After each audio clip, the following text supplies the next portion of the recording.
question and answers. So, I'm with all of us 5 speakers. So we'll be with Nick, Peter, Louise, Anthony and Chris. I'll be running around with the roving mic, so stick your hand up and then I can come and can you say your name first and then your question very clearly, please. Right, and our first question's at the front because this good lady I know has to dash off. My name's Lucy and I'd like to know what's the connection between England and Greece? Peter. Does this work all right? Okay. Yes, there's obviously a very deep connection, and part of it is through movement of people, migrations from northwest Europe or Britain area down to the Aegean area, carrying the wisdom and the myths associated with Homer, for instance, carrying them down to the Aegean area, and then they were developed further in a Greek way and applied like place names that have been found by scholars in Homer actually can be found in northwest Europe and Britain with the right distances apart and the right sequences as described in the Homer stories. But when you get to the Aegean, you find places there again that are all jumbled up. The distances are wrong, the locations are wrong. It doesn't actually fit the mythology, and also the weather situations that's described in the Homer stories about Troy. Only fit to northwest Europe, they don't fit to the Aegean area. But having said that, they're overlaid, of course, with Greek, later experience of the Greeks and the Trojans had on the Aegean area. So one has to, unveil the things. But I think that the science behind the connection is to do with working with the landscape of Europe as the bull of Europe with the different chakra systems. And when you get down to the Thracian area, Thracia originally included not just what's now Bulgaria, but also what's now Greece and what's now the Aegean part of Turkey. So Thracia originally wrapped itself right around the Aegean. It was all Thracia originally. And the Greeks simply were a later culture in part of what was originally Thracia. And they inherited and developed the Thracian myths, the Orphic myths, into the Greek myths. But that Aegean area is the root chakra of the bull of Europe, and in the root chakra resides the Kundalini power, energy, which has to be, for any creativity, that has to be like the sleeping princess, kissed by the right prince, and awoken and risen up, taken up the spine to the crown. I think that's one reason. The other reason I think, sorry, am I going on too long? But the other reason I think is the cusp of Gemini Taurus is where the midsummer sun now is, and that's the marker of the new era of 26,000 years, the new Great Age. If you transpose that onto the planet, that cusp is there in Asia Minor, in part of original Thracia. So if you think as you go into Taurus, the first part of Taurus, which represents the first age, the Alpha Age of the Great Age of 26,000 years, then that first part is the Golden Age that starts it all off. That's when the gods and goddesses appear on earth, it's said in tradition, in Greek tradition, Egyptian tradition and others. In that period of time, first 1,000 years, gods and goddesses appear on earth to teach humanity and set in motion the Golden Age. And that transposed the landscape covers the Aegean area. That's the Aegean area. So I think if the bearers of this wisdom have in Hyperborea start off in what's now the British Isles, they have got to go to that Aegean area to get things going for the age of Taurus. And I think that's also why Peter Dernov says that everything began there in the Rhodope Mountains in what's now Bulgaria.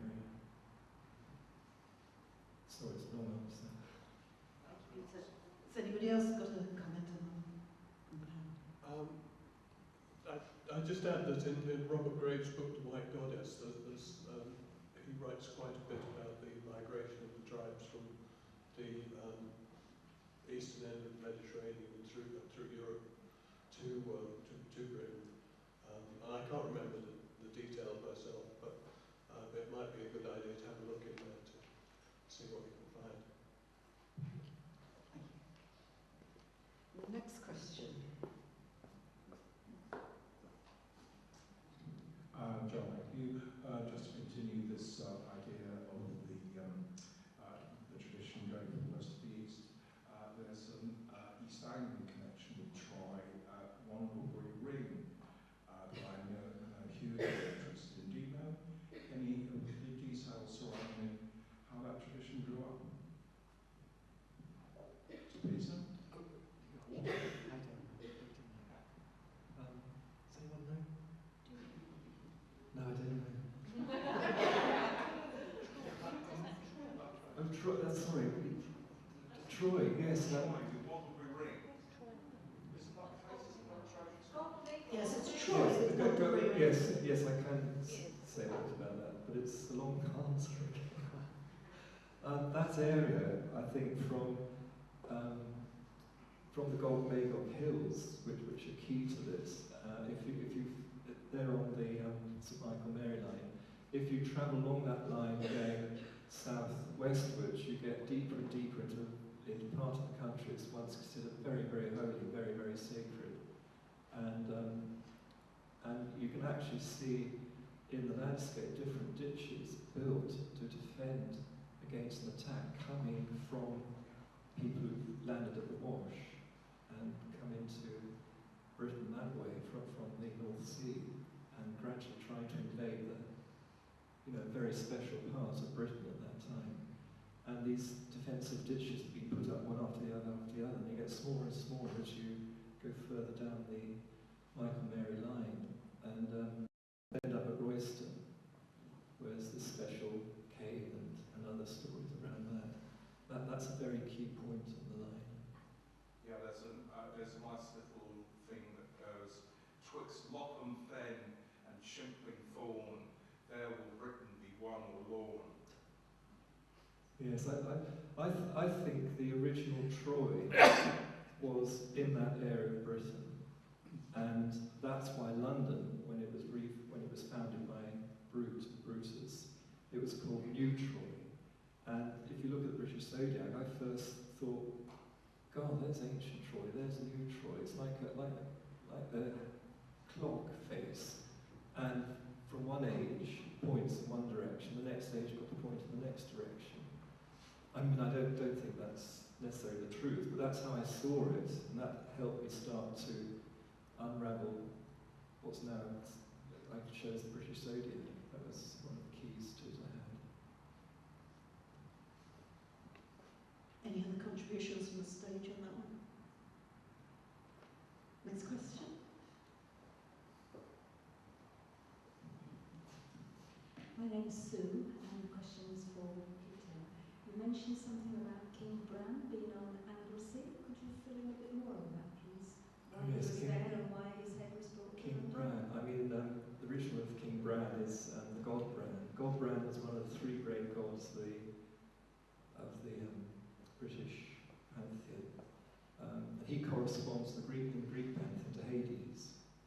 And he is the one who has what's later became known as the Grail Cup. He is the guardian of it in the Grail Castle.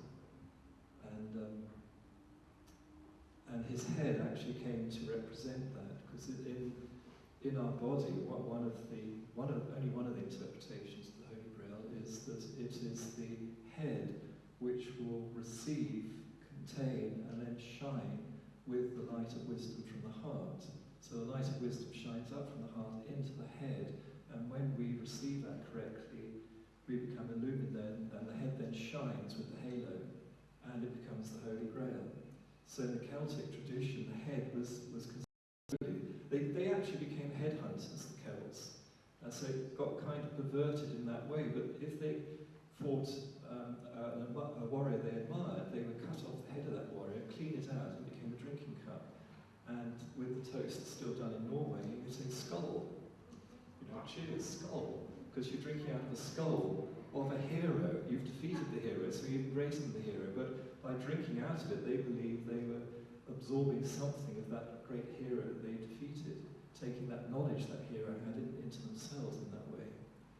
So it's, I mean, that's how they believed. And who's to say there wasn't something of truth of that? It's just a kind of perversion of what's really meant. But anyway, the head of Bran in the story, he was a semi-mortal god, and he got defeated in the battle, and he told his followers to carry his head at the right time from Anglesey down to London. Anglesey was associated with his particular home in Britain, and as far as I can see, it's the crown chakra of the boar of Britain, with the chakras along what later became Watling Street, and the heart chakra being at High Cross, and the head had to be taken down. And this is enactment of what we have to learn in initiation, that we developed in a certain way until we become quite good at things. Our thinking is very clear. We tend to become proud. You know, we know we're good at something. Clear thoughts, good thinking, so on. Everything becomes focused up here. But then we have to learn humility. And in the Rosicrucian tradition, that's called, as we become humble, which we have to do, it's like an ego death. And then symbolically, it's called the sacrifice of the Lamb of God, because Aries, the ram or lamb, symbol is the nose and the eyebrows, symbolizing the head thinking. That has to be sacrificed, brought down to the ground, to the root chakra, which is associated with feet, knees, and base of the spine. And once that's brought down, then that is what awakens the Kundalini, so the Kundalini can rise. So first you have to bring down from the head in humility, and then Kundi will rise up the spine, and then the marriage takes place that produces illumination. So I think that's what's contained in this story. Yeah, Bran's head was taken to White Hill. That's in Celtic names, that's Bryn Gwyn's, and that's what the Tower of London is built on top of.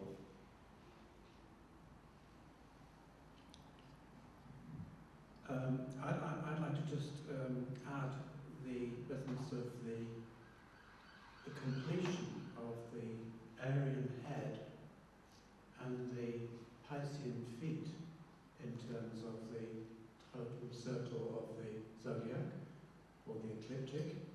This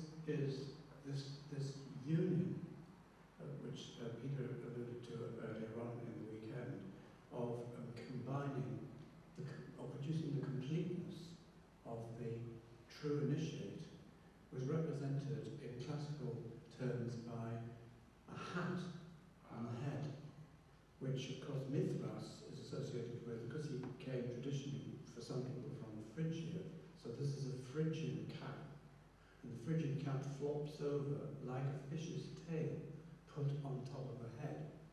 And if you look at pictures of initiates, I mean all kinds of medieval paintings and so on, you will find they carry this hat, and because this is the hat of the alchemist.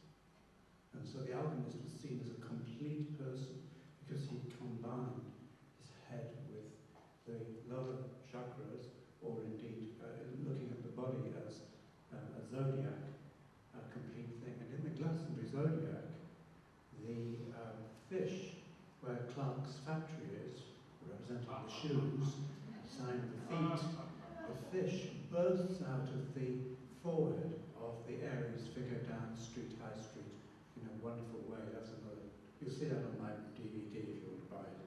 But a beautiful example of how in the Glastonbury zodiac there is this circularity of completeness. And all the people who do our alchemical journey, a series of workshops, when they've finished, we give them all a traditional Phrygian cap, specially made, so they have a kind of badge of office when they're finished our journey. Any more responses from the stage on that? Any more questions?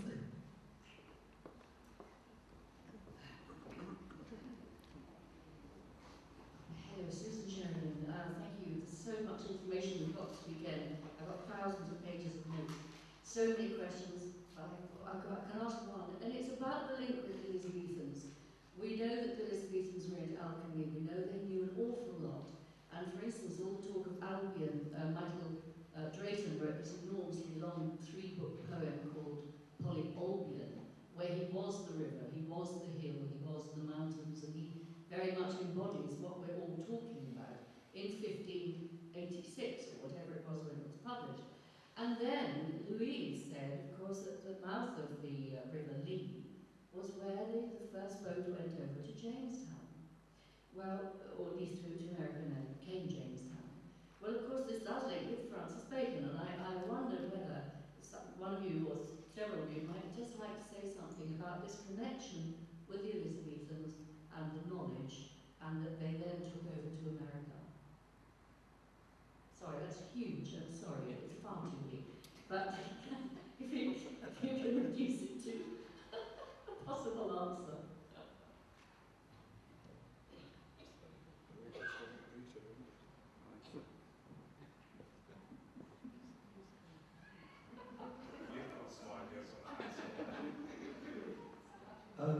Next midsummer, I'm giving a very special talk in London. There was a group called the Society of the Golden and Rosy Cross, reduced Rosicrucians. That was a group alive and well in England, particularly in London, in the time of Queen Elizabeth I, and carried on to King James's reign.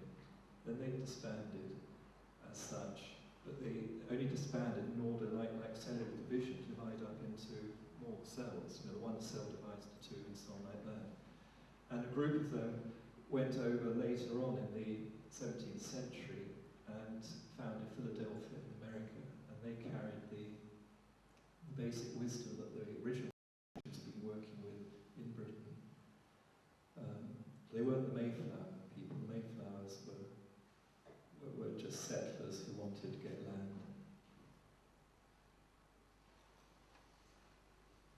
It's not a very good answer, but that's a hint that there is something big behind this one. This isn't quite the Elizabethans, but it probably started off there. There's a very interesting kind of inner story again, never fully completely told, but alluded to by various people. And that is a group of people who are known as the Dragon Men. And the Dragon Men were associated with certain families, particularly in the West Country of England. And they were a group who carried some kind of heresy, which was probably not a religious heresy, but some kind of thinking heresy. They numbered amongst them the family of Adams. And Adams' family were associated with two villages in the Glastonbury Zodiac in Somerset, one in particular called Bartons and Phillips. You go in the church there, you'll still find a plaque on the wall commemorating that the Adams family came here and went as, well, it doesn't say they were dragon men, but they were. They left the West Country amongst a number of other people, and this is another group sailing across in the 16th century to the United States, and their descendants give two early presidents of the United States, John Adams and John Quincy Adams. And so there's another example of some kind of group of people carrying some kind of unacceptable heresy here in Britain, but wishing to take their energy to a new land. It's the same kind of thing which Bacon is associated with, and it's a sort of New Jerusalem quality. And it's very interesting that where they come from in the Glastonbury Zodiac is very close to the centre, where the constellation of Draco is. And there's been some speculation by previous members of the Gatekeeper Trust about this, who are not with us at present, but there's been research quietly done about this, and I think it's a fascinating tradition and very interesting, worth following up. Dragon Man. Just remembered, I've actually got, there's been a DVD made of big seminar, a big talk I gave on all this that you can buy at the back. Forgot we did that. So there's a DVD back there. I've forgotten its name. That light and fire. You'll see a picture of America on it. You've got two. You've got Oh, there's two. Yeah. Mystic Foundations of America, and then Firewood. Oh yeah, that's yeah. You need the two to get the whole the bigger picture. It's actually a fabulous story, and I don't go into all the things that Anthony knows. He knows much more of that part of Britain and the dragon tradition, but what I talk about are other initiates of the dragon tradition working powerfully as this mystic group, or the Dragon Group in London, and they were behind, they're the mystical powerhouse behind the attempts at colonisation over America, but they were landing pre the recognised settlers. They were landing before they were making connections with the North American elders of the tribes and having the same Masonic handshakes and things like that, and they laid out whole grids of energy down the east coast of North America, covering the whole Appalachians and out into the islands like the Bermudas and so on. It's an incredible story. Anyway, I've talked about that, so you can get the DVDs. Have you got plenty? Have you got plenty? I don't know. We can make plenty. Thank you. Is any other answers on which we should go? Thank you, Peter. Nancy. Any more questions? Little question, because it could have. My name's Anne, and I'm just intrigued about the Olympic site Greenwich and the longitudinal line of zero, which has so much importance in the world. It hasn't really been mentioned. I've mentioned it to one or two people who haven't shown any interest, but it's in my head that it has some importance in this new age of 2012 and the site. Does it go through the village? Perhaps Louise will know that. Sadly, I don't know enough about it yet, but I think it's an area to explore. And the article I referred to, I encourage you all to read, which is on Graham Hancock's website, which is probably grahamhancock.com. You go to articles, and there's an article there called Sacred Geometry and Sacred Time about the Olympic site. And but my own personal sort of made-up story about it would be that we're moving away from that divisional, long count, linear time into a different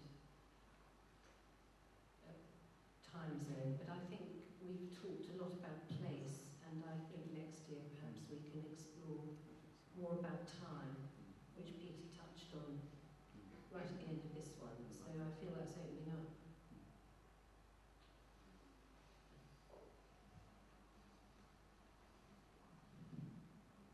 Thank you. Any other comments? I mean, I remember Nick and his wonderful drawing of the double spiral and the time, but whether how that relates to the Greenwich Meridian, I'm not sure.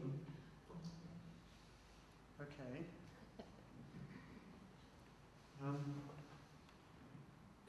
Can I just warm up to that question by talking generally for a moment?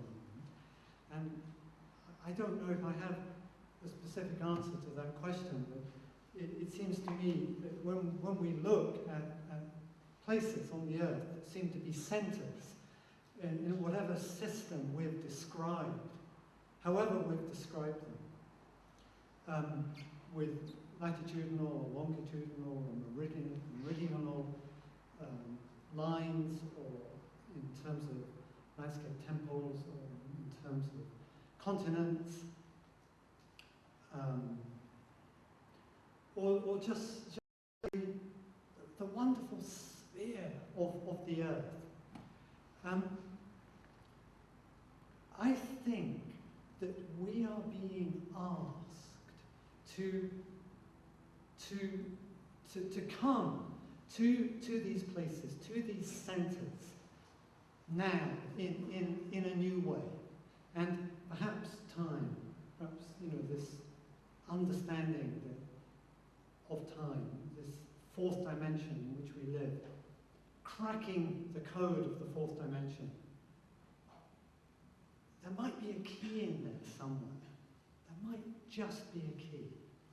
And over the course of the weekend, I've come up with an image that I'm working on that seems to me to be the key to cracking this question. And the speakers, including myself, have talked about the zodiac, the path of the sun, the moon, and the planets. And we've talked about the Milky Way, the great hub of the galaxy in which we find ourselves. And we've mentioned the two places where these two great circles cross, and how these two places, for all intents and purposes, are fixed forever. For while we are on the planet Earth, these two places are fixed. Nothing else in the universe is fixed for us, except for these two places. They have significance. So whatever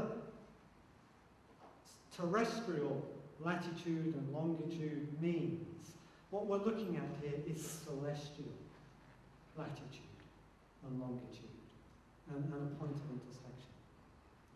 And I'm listening to Chris here, at the other end of this line, and he talked about empowering ourselves by going to a place of power, like Paul's cross. Is that right? Paul's cross. Visualizing, drawing from that spot a sword or a spear of Lu. And it's just become so clear to me that Lu is light. There can't be any other way of seeing Lu. He has to be light. He has to be lightning. He's got to be energy. He's got to be that force that moves through the universe. So by going to a place like this, to a power center, and drawing an arrow, a sword, a spear, whatever it is, however Abaris travelled around the earth on an arrow, he'd understood how to move with the fourth dimension. And I think this is our challenge, to go to these power centers, these 0 points, and see ourselves picking up our tool of light. Do you see what I'm getting at? Do you see what I'm driving at here? And surely the point is that we are at this once in a 26,000-year moment when the solstitial suns are on these cosmic 0 points.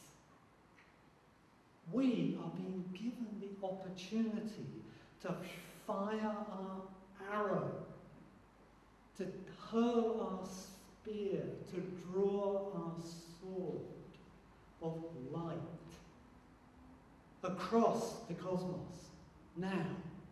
Not at any other time, but right now. And I think this is what we need to do.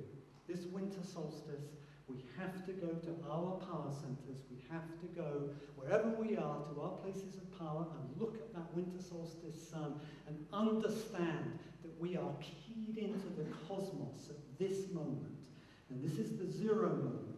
This is the moment when the odometer gets reset to 0. When everything turns over and we turn over with it. Empowering ourselves. This is allowing light, which surely must stand to time, as time stands to the third dimension, as the third dimension stands to the second dimension, as the second dimension stands to the line. But look, we're back at the line again. And the line to the 0 point. So whichever way you take it, up or down, within or without, we've got to crack this dimensional space and understand that the masters, the teachers, are standing there just going, go for it. Go for it. Take it. Take that bow of light and hurl it now and understand your interdimensional being. And then I think we'll understand what these 0 points, these meridional lines across the cosmos are all about.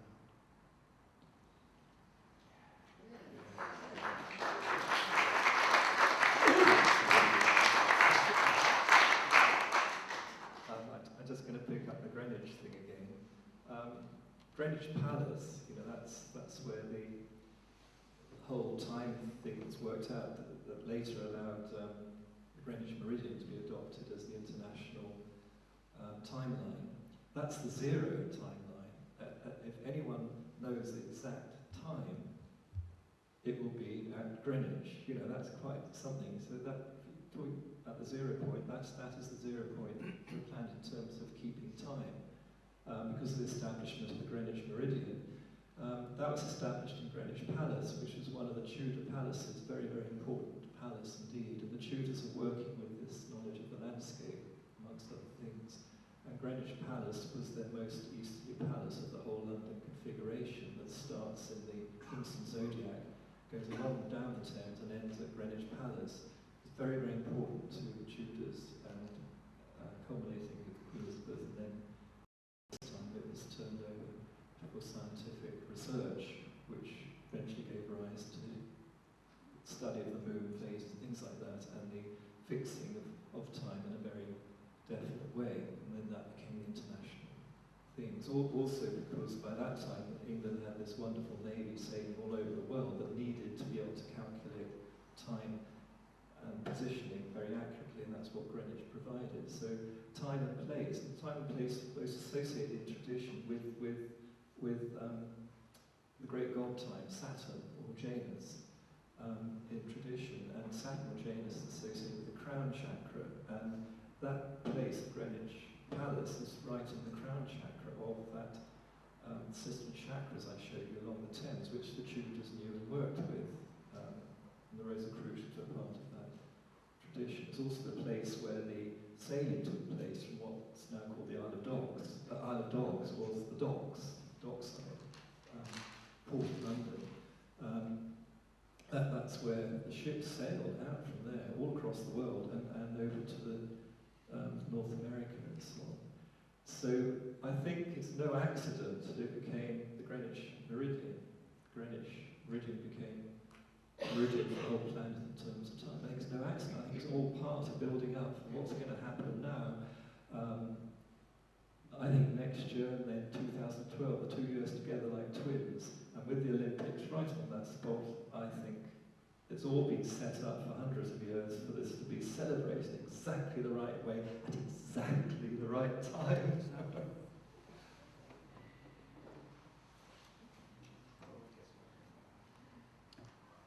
I'd just like to add a few observations, really, about, again, with time. First thing that I'm reminded of, which I remember putting up on one of my slides, was John Wood's writing about this architect from the 18th century. He commented that Abaris's arrow was first used by the Cyclops, before all the gods, to cause the Earth to go around the Sun and the Moon to go around the Earth. And that is just pure time. So this arrow, which Nicholas is reminding us to take up as the sword, the stone, or the arrow, or the javelin, the spear of light, there's a hint there that that's what its original role was before almost anything started. That's just one kind of observation. A I think the second one for me is that in my researches on megalithic calendars, which I'm doing, which I haven't shared with you on this occasion, it is so evident that these ancient people who so fascinate me were fascinated by time, and they were interested in understanding time and representing it and using it, but somehow or other incorporating it into their culture in a way that when I really share the detail with you will astound you in terms of the kind of actual accuracy and preciseness that they were taking into their culture. So that's just a sort of little teaser really for something in the future. But I think finally I just want to remind you, Nicholas should have said this, because this particular solstice, in fact I've never heard Nicholas speak about it without mentioning this, so I'm just going to say it on his behalf. This particular solstice, coming up in 3 weeks' time, is really exceptional, because at the same time as the sun rises here in Britain, just before, on the 21st of December this year, there is an eclipse of the moon at the same moment, about half an hour earlier, and it will be visible from these isles. So we have the moon and Earth and Sun and the galactic center all in one incredible spear shaft of light. Quite unique. It won't happen in 2012. And as Peter's just said, these are a pair of twin years. I think in a way they are. And the great inner moment is actually occurring in 2011. 2010. And not in 2012. So I think there's something very, very special. And I know that Nicholas is centrally involved in a ceremony to look at this. And when he's urging you to go to places in the landscape, wherever you live, that morning, get up and look at the sunrise wherever you are. You are looking down this timeline. I think it's a wonderful evocation you've just given us there. And finally, remember the Olympic site. Play is the highest expression of spirit. This is what children do. And that's what the world's family is going to do in 2 years. And all our energies here in these conferences are helping to build up that transforming spiritual wonder of play.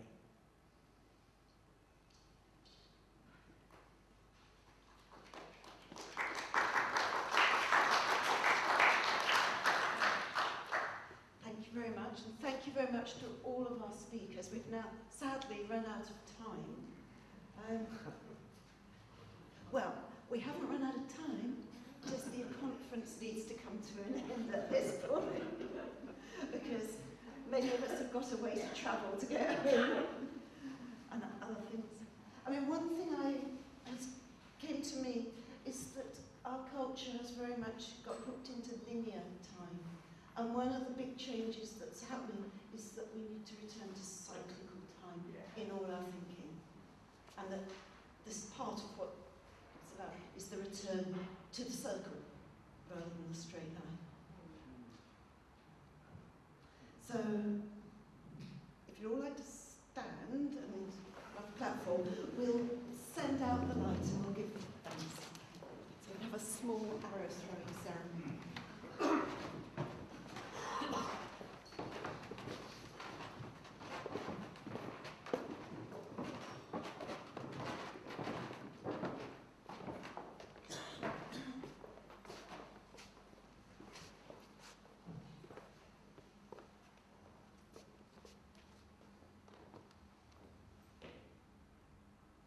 I'd like to thank you all for being here. Do you want me to use the microphone? Thank you for all for being here, for being such a wonderful audience. I'd like to thank our speakers, Louise, Anthony, Nicholas, Chris and Peter, for such amazing information, such enlightening information, adding to our wealth of knowledge. I'd like to thank all the elementals and all the angels, the Gatekeeper angel, who have been with us. I think the room's been more full, packed to the gills with those unseen as well as those seen. I'd also like to thank the ancestors, those who have gone before us, who have given us such a wonderful challenge to unravel, have understood in many ways deeper and fuller than we have, and led the way for us for deep and fruitful lives. And it's our opportunity to send the light out. I'd like to just thank also those people who've worked down in the kitchens so hard as well. Absolutely. Thank you for all who've worked, and for those who've worked hard on the recording, on the stands, and everything, the organisation, everything that's helped to make the last 2 days go very smoothly. With a minimum of problems, maximum of pleasure and interest. Thank you all. So take a deep breath.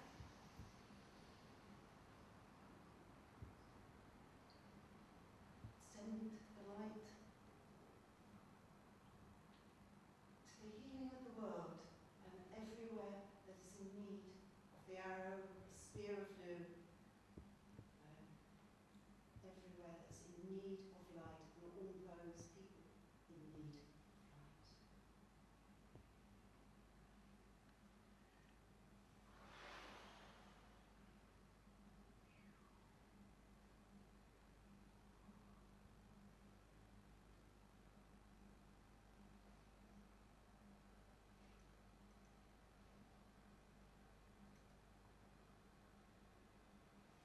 On behalf of the delegates, I'd like to say a huge thank you to Fiona for hosting such a wonderful Gatekeeper weekend, which has inspired and transformed all of us.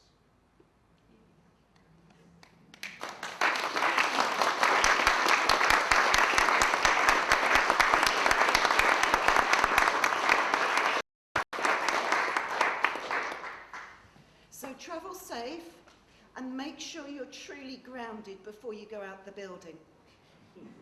You know, it's all very well flying on the wings of light, but remember, you have to be in the current reality. Yes, we're going on the Piccadilly line, not Yes, the Hollows out.